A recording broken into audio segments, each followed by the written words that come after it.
Aujourd'hui, jeudi 15 février 2024. Mesdames et messieurs, bonjour et bienvenue si vous nous rejoignez sur Presse Afrique TV HD. C'est parti pour la revue des titres des journaux que nous démarrons avec Vox Populi qui, à sa une, s'intéresse au Conseil des ministres d'hier, rencontre du secrétariat exécutif national de l'APR, Macky, la séance d'explication avec ses troupes, justification des actes posés et ses injonctions aux responsables du parti. Il confirme la candidature d'Amadou Ba, une question dépassée. Selon lui, le PM candidat dit sa détermination à se battre avec les responsables du parti rassemblé. La loi d'amnistie au cœur des vifs débats.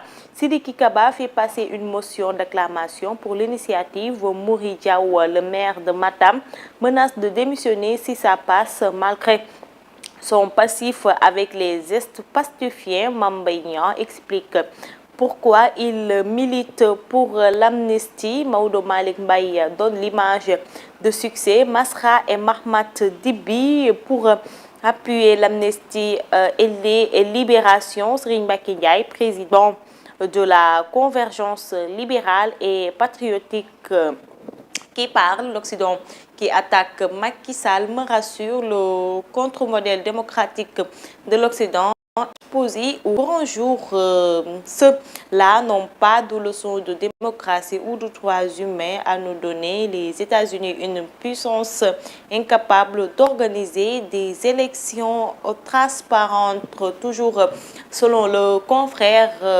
recours en inconstitutionnalité de la loi portant report de la présidentielle. Scénario possible en cas de déclaration de compétence ou d'incompétence au Conseil constitutionnel. Dr Abdou Aziz Mbodj se prononce si le Conseil censure la loi portant l'élection.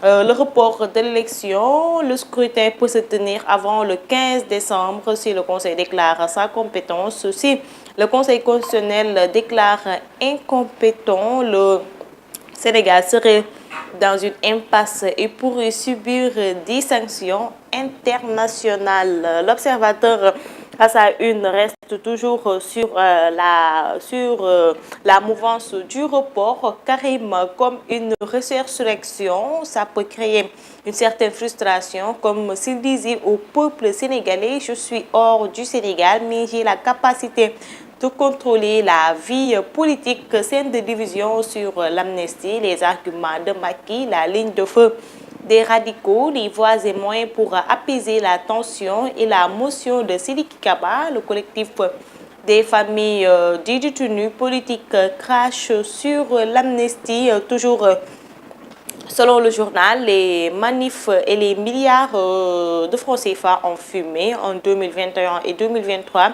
Les pétroliers ont perdu plus de 6 milliards de francs CFA, 3 milliards de francs CFA perte en 13 jours de suspension de l'Internet mobile entre juin 2023 et février 2024. Les Échos, toujours sur l'actualité politique. Le front anti-report se blinde et se massifie.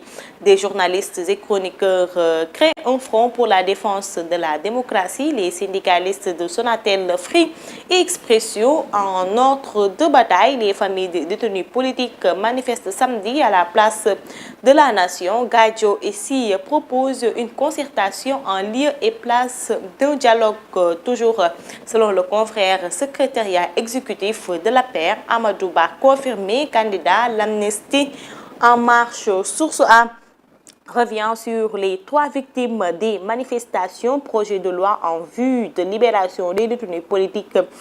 Comme en conseil dans le communiqué du premier conseil des ministres qui s'est tenu après les événements tragiques, le gouvernement a omis de présenter ses condoléances aux familles des victimes, une attitude qui peut surprendre au moment où le chef de l'État appelle au dialogue. Même pas Une banale virgule portant sur un quelconque projet de loi portant amnistie de Sonko et des détenus politiques. Bes Bi Le Jour revient toujours sur le projet de la loi d'amnistie pour Sonko et si le dribble de Macky, c'est le titre du journal. En Conseil des ministres, le président zappe la situation politique tendue. Me El Hadji Diouf, selon lui, selon la robe noire, amnistie Sonko, c'est trahir le peuple. Et nous terminons par le sport Stade quotidien qu'en 2023, Abdou Salam Lam, coach Génération Foot, qui donne son avis. Le Sénégal a fauteuil sur le plan tactique. Ligue 1, arrêt forcé du championnat. Le Sénégal privé de compétition africaine de club. Semaine des Sénégalais, Nampalis Sarr, Iliman en barrage de C3. Et c'est la fin de cette revue des titres des journaux. Mesdames et messieurs, merci de l'avoir suivi. Continuez à rester en compagnie de nos programmes sur Presse Afrique TV HD.